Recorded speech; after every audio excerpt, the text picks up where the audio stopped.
ఇక్కడ పవన్ కళ్యాణ్ సినిమాకి ఇంకో సినిమా పోటీ కాదండి. ఓకే, ఆ సినిమా బాగుంటే ఆ సినిమా చూసేవాళ్ళు ఆ సినిమా చూస్తారు. కానీ ఫస్ట్ ప్రయారిటీ అయితే మాకు ఉస్తాద్ భగత్ సింగ్. ఉస్తాద్ భగత్ సింగ్ ఎన్నిసార్లు చూసిన తర్వాత దూరందరూ చూసారనేది అడగండి, ఎవరైనా చూసారండి? ఏమండి, స్టోరీలు ఎక్కడి నుంచి పట్టుకొస్తారండి? కొత్త స్టోరీలు చెప్పండి చెప్పండి. ఇంకా బ్రహ్మ దిగి రావాలి ఒక స్టోరీ రాయాలంటే, అర్థమైందా? స్టోరీ ఎక్కడి నుంచి రావు. మనకేంటి, మనకి స్క్రీన్ ప్లే కానీ మనకు చూపించే విధానం కానీ అది కావాలండి. స్టోరీ ఎక్కడి నుంచి తీసుకొస్తారు? రాసే రైటర్ కూడా ఒక మనిషే కదా, వాడేం కొత్తదేం సృష్టించలేడు. ఎక్కడ రాస్తారు చెప్పండి? ఏం చేస్తాం? ఇప్పుడు మనకి కొత్తగా చూపించాడా లేదా హరీష్ శంకర్? ఇప్పుడు అర్రే అదేనండి, ఎక్కడ ఫ్యాన్స్ దృష్టిలో పెట్టుకుని అయితే ప్రతి సీన్ ఎలివేషన్ లాగే ఉండాలి.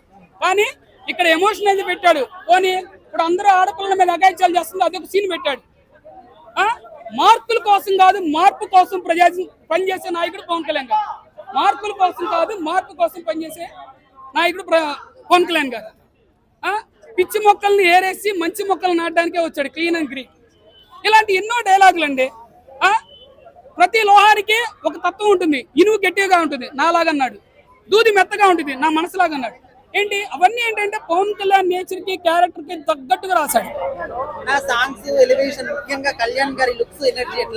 అసలు కళ్యాణ్ గారి లుక్స్ చెప్పే పోలేదండి, వయసు తగ్గుతున్నా అన్నట్టుగా ఉన్నారు పవన్ కళ్యాణ్ గారు. అంటే ఒకటి, మన మనసులో మైండ్ లో ఏదైతే ఉంటుందో మనసులో అది ఉంటుంది, ఫేస్ లో అది కనపడింది. పవన్ కళ్యాణ్ గారు అందరికి మంచి చేసే మనస్తత్వం కాబట్టి ఆయన ఎప్పుడు ఎంగానే కనపడతారు. ఇప్పుడు అదే మన మనసులో కుళ్ళు కుతంత్రాలు ఉన్నాయనుకోండి, ఎలా ఉంటాం మనం? అది ఫేస్ లో కనపడింది అంతే. మంచి చేసేవాడికి ఎప్పటికైనా మనసు నిర్మలంగా ఉంటుంది, ఫేస్ కూడా అట్రాక్షన్ గా ఉంటుంది. ఏది గబ్బర్ సింగ్ 10 రెట్లు ఉంటుందండి సినిమా. సినిమా ఎలా ఉందో తెలుసా? భగత్ సింగ్ అంటే ఎవరు? మనకు ఒక మార్క్సిజం, లెనినిజం, ఇలాంటి కమ్యూనిజం ఇలాంటివి గుర్తొస్తాయి కదా.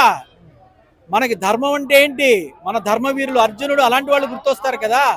భగత్ సింగ్ భగవద్గీత పట్టుకుని నడుస్తుంటే ఎలా ఉంటుంది? భగత్ సింగ్ మన సంస్కృత శ్లోకాలు చెప్తుంటే ఎలా ఉందో అలా ఉంది సినిమా. అంటే ధర్మాన్ని, రెవల్యూషన్ ని కలిపి తీసిన సినిమాయే ఉస్తాద్ భగత్ సింగ్. దానికి కరెక్ట్ ఫిట్మెంట్ పవన్ కళ్యాణ్. అలాగే ఈ సినిమాలో ప్రతి సీన్ లో పవన్ కళ్యాణ్ ని సెలబ్రేట్ చేసుకున్నాడు ఎవరు? మన హరీష్ శంకర్. ఒక ఫ్యాన్ కదా, అతని ఫ్యాన్ బాయ్ మూమెంట్ కనిపిస్తోంది. Pawan Kalyan first time denim jackets వేయడం చూసాను నేను, కలర్ఫుల్ డెనిమ్ జాకెట్స్. మంచి కౌబాయ్ హ్యాట్ పెట్టాడు, దాని మీదేమో ఒక బఫెల్లో ఇది, చేతికి మెటల్ బ్రేస్లెట్, మెడలో ఓంకారం తమాషాగా డిజైనర్ లాకెట్, రగ్గడ్ జీన్స్, కింద షూస్, దానికి ఒక తమాషా బెల్ట్, దానికి ఒక మెటల్ గ్రిప్పింగ్, ప్రతి కోటు హెయిర్ చాలా అందంగా చూపించాలి నా హీరోని అనే తపన కనిపించింది. నిజంగా బాగున్నాడు. తర్వాత ఆయన థియరీ సీడ్ తీసుకున్నా కూడా పవన్ కళ్యాణ్ కోసం ఒక 5-6 dialogue and action blocks special గా ప్లాన్ చేస్తున్నాడు. ఆయన బాడీ లాంగ్వేజ్, ఆయన డిక్షన్, డైలాగ్ డెలివరీ, దాన్ని బట్టి అంటే ఏది ఆయన చేస్తే చాలా అద్భుతంగా ఉంటుంది.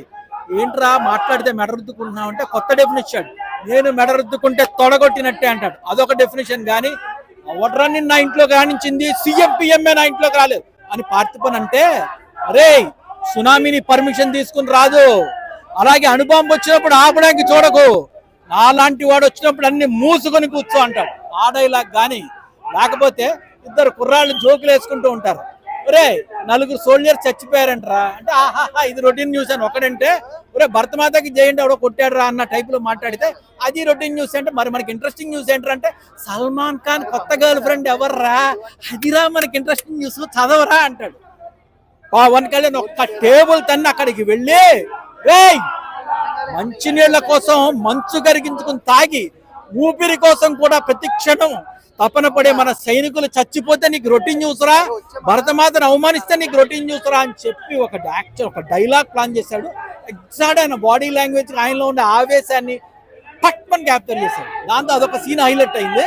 ఆ తర్వాత క్లైమాక్స్ లో ఒక డైలాగ్ చెప్పించారు, ఆపరేషన్ సింధూర్ని మిక్స్ చేస్తూ, ఒరే మా దేశంలో ఆడపడుచులు బొట్టు పెడతారా, అది మా సాంప్రదాయం, మగవాడికి కోపం వచ్చి బొట్టు పెడితే మా హిందూ వీరులు ఎలా ఉంటుందో చూస్తావా అని ఒక యాక్షన్ బ్లాక్ ప్లాన్ చేశారు. ఒళ్ళు గగురుకొచ్చింది. ఈ సినిమా ఏంటంటే పవన్ కళ్యాణ్ సెలబ్రేషన్, పవన్ కళ్యాణ్ ఫ్యానిజం, పవన్ కళ్యాణ్ ఇష్టపడే వాళ్ళకి ఎక్స్ట్రాడినరీగా ఉంటుంది. సీడ్ అయితే నాకైతే నచ్చింది సినిమా.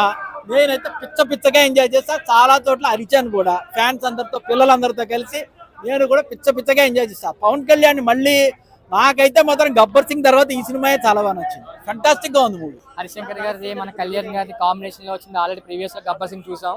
ఆ గబ్బర్ సింగ్స్ ఎలా ఉందో, ఆ కంటెంట్ ఎలా వాడుకున్నాడు, కట్అవుట్ ఎలా వాడుకున్నాడు, ఇందులో యాజ్ ఇట్ ఈస్ అలాగా వాడుకుని ఫ్యాన్స్ నే కాదు ఏ మూవీలో అయినా ఫ్యాన్స్ హీరోని హైప్ ఇస్తారు. కానీ ఇక్కడ పవన్ కళ్యాణ్ గారు ఫ్యాన్స్ కి హైప్ ఇచ్చే ఒక సన్నివేశం ఉంటుంది. ఆ సన్నివేశానికి ఫ్యాన్సే కాదు, అమ్మా హీరో ఒక ఫ్యాన్స్ కి హైప్ ఇచ్చిండా అన్న ఒక ఫీలింగ్ కలుగుద్ది. అదే నాకు బాగా హ్యాపీనెస్ వచ్చింది ఆ సీన్ లో. అసలు మూవీ ఓన్లీ ఫ్యాన్స్ కోసం మాత్రమే చేస్తారు, నార్మల్ ఆడియన్స్ ని టార్గెట్ చేయలేదు అంటున్నారు అన్నా. నువ్వు మూవీ చూసిన ప్రతి ఒక్కరిని అడుగు, ఇది ఫ్యాన్స్ ని కాదు, నార్మల్ ఆడియన్స్ ని కాదు, ఒక భారతదేశం మీద అటాక్ చేసిన ఒక సన్నివేశం సింధూర్ అనే కాన్సెప్ట్ ఉంది. జరిగింది కదా, జరిగినప్పుడు మరి నువ్వు ఫీల్ అయ్యావా? నా కొడుకుల్ని ఎరగది ఉంటది కదా, అది ఆ ఫీలింగ్ ని ఇక్కడ తెర మీద చూపించింది. అంటే ఆ సన్నివేశం ఆ అటాక్లు జరిగినప్పుడే రియాక్ట్ అవ్వడం కాదు, ఆ రియాక్టర్లకి ముందుగా ప్రిపేర్ అయ్యి ఒక నెట్వర్క్ ఫామ్ చేసుకుని దాన్ని అరికట్టే విధంగా ఒక సన్నివేశం చూపించాడు. ఎట్లుంది అడుగుతాను cinema. That is power star Pawan Kalyan గారు. Step by step by step by step by దేకిలి అరే అన్నా. That is power star Pawan Kalyan గారు. ఒకటే చెప్తున్నానా, గబ్బర్ సింగ్ మనం ఎంత ఎంజాయ్ చేసినామో మళ్ళీ ఈ సినిమా అంత ఎంజాయ్ చేస్తాం. ఇంటర్వెల్ తర్వాత ఒక రేంజ్ ఉంటుంది సినిమా. అంటే మనం ఎలా అనుకున్నామో, పవన్ కళ్యాణ్ ఎలా చూడాలనుకున్నామో అలా చూపించారు హరిశంకర్ గారు. ముందుగా యాడ్సాప్ అని చెప్పొచ్చు. ఎందుకంటే ఆయన ఆల్రెడీ చెప్పింది కూడా, ఫ్యాన్స్కి ఎలా కావాలో అలా చూపించారు హరిశంకర్ గారు. ఎందుకంటే ఆయన ఒక ఇట్లా పట్టుకొస్తాడు, ఏది టేబుల్ కట్టు, ఆ స్టైల్, ఇట్లా గన్ను, అంటే ఆ డిఫరెంట్ స్టైల్స్ అంటే దట్ ఈస్ పవన్ కళ్యాణ్ బాగుంటాయి. అంటే పవన్ కళ్యాణ్ గారు స్క్రీన్ కనిపిస్తుంది చాలు, అంటే హ్యాపీగా ఫీల్ అవుతాం. అంతేగాని సినిమా ఇట్టా ఫ్లాఫా పక్క పెట్టేసాయి. ఇట్లా గన్ను పట్టుకొని ఇట్లా టేబుల్ పట్టుకొని చూసినావా, అదే సినిమా హిట్ అనుకుంటాం మేము. యావరేజ్ అంటే సినిమా చూసినా చెప్పాను, సినిమా మాత్రం ఇంటర్వ్యూ నుంచి మాత్రం ఒక రేంజ్ ఉంటుంది. ఇచ్చి పడేసిండు. అంటే ఒకటే డైలాగ్ చెప్తున్నా, నేను ప్రతి సినిమాలో రివ్యూలో నేను ఇచ్చి పడేసాను అంటే చూసినావా, అదే డైలాగ్ పవన్ కళ్యాణ్ కొట్టిండు, ఇచ్చి పడేసని. నేను చాలా హ్యాపీగా ఫీల్ అయినా. ఎందుకంటే నా డైలాగ్ నేను కొట్టి నేను అంటలేను, మన డైలాగ్ ఎక్కడ దగ్గర పోయిందంటే మనం చాలా హ్యాపీగా ఫీల్ కావాలి.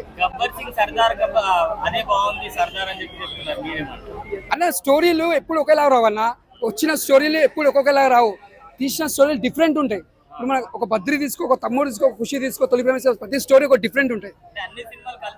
లే స్టోరీ ఎలా తీయాలో అలా తీసిండు. ఇప్పుడు అన్ని స్టోరీ కలిపి తీస్తే డైరెక్టర్కి ఏం ఫైదా ఉంటుంది, ఆయనకేమీ అట్లా ఇష్టం దెబ్బతీయనికి, అది కాపీ అయిపోయినట్టు. అట్లా కాదు, కొత్త రకం తీసుకొచ్చిండు హరిశంకర్ గారు, ఒక కొత్త డిఫరెంట్ తీసుకొచ్చిండు, ఒక కొత్త యాంగిల్ ఇచ్చిండు. అంటే ఫ్యాన్స్కి ఎలా కావాలో అలా చూపించిండు. ఇది సినిమా మాత్రం మంచి బంపరిటీ సినిమా అని చెప్పొచ్చు. దేవిశ్రీ ప్రసాద్ మ్యూజిక్ కానీ మన అంతా మ్యూజిక్ మాత్రం మొత్తం ఇచ్చి పడేసిండు. ఈ సినిమా మాత్రం బ్లాక్ బస్టర్ అని చెప్పొచ్చు. ఇంకోటి ఉగాది రోజు రావడం కూడా మనం చాలా హ్యాపీగా ఫీల్ కావాలి. ఇక్కడ మన ఉగాది పండుగ జరుపుకుంటున్నాము, ఇక్కడ పవన్ కళ్యాణ్ ఫ్యాన్స్ కూడా పండుగ జరుపుకుంటారు. దేశం మొత్తం మనీ పోయేటట్టు సినిమా బ్లాక్ బస్టర్, సూపర్. ఇచ్చి పడేసినామనా, సూపర్. సినిమా గురించి చెప్పాలంటే ఫ్యాన్స్ కి ఎక్కువ నచ్చుతుంది. సెలబ్రేషన్స్ మామూలుగా లేవు, చూస్తున్నావు కదా. నాకు పవన్ కళ్యాణ్ యాక్టింగ్ అయితే బాగా నచ్చింది.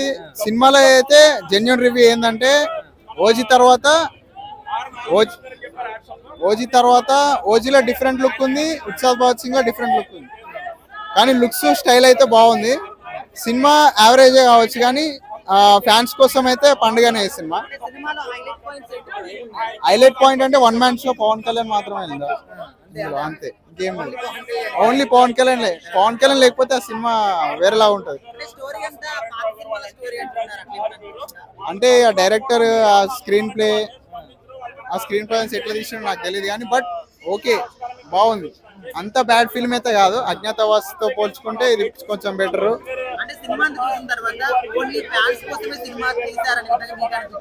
ఫ్యాన్స్ కోసమే ఈ సినిమా తీసినట్టు విధంగా నాకు అనిపించింది. But overall Pawan Kalyan looks, acting, swag అదంతా బాగుంది. అదైతే నాకు నచ్చింది. ఎక్కువ ప్రిఫరెన్స్ అయితే శ్రీలీలకే దక్కింది. మీరు మూవీలో చూస్తే అంతా ఓకే, బానే ఉంటది. హరిశంకర్ పవన్ కళ్యాణ్ ఫ్యాన్ కాబట్టి చాలా బాగుంది. అవును, అది జస్ట్ అది కూడా బాగుంది. తొలి ప్రేమలో పాత సినిమాల పాటలు ఈ సినిమాలో పెట్టి మళ్ళా దాన్ని రీమేక్ చేసి పెట్టడం, అట్లా ప్లాన్ చేసి ఒక సీక్వెన్స్ ద్వారా పెట్టారనమాట. నెక్స్ట్ బీజిఎం అయితే చాలా బాగుంది. పాత సినిమాలలో కూడా బాగానే కొట్టాడు. ఓజీ తర్వాత మళ్ళీ